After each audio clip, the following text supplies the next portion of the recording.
Welcome to the Genius Factory. Enjoy the video. In this video, I will show how to make eggs not scrambled full guide. Start by separating whites and yolks, keep temperatures low, and choose your pan wisely.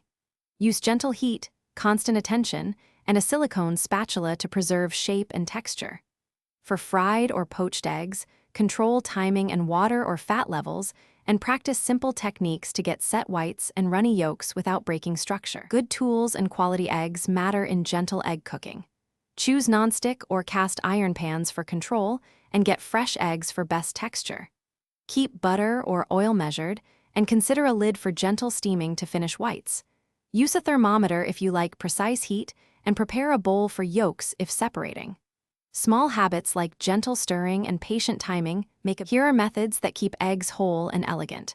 For fried eggs, use low heat, plenty of fat, and a thin lid to cook whites through while preserving yolks.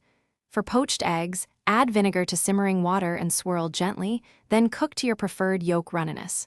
For baked eggs, use ramekins, low oven heat, and watch closely to avoid overcooking.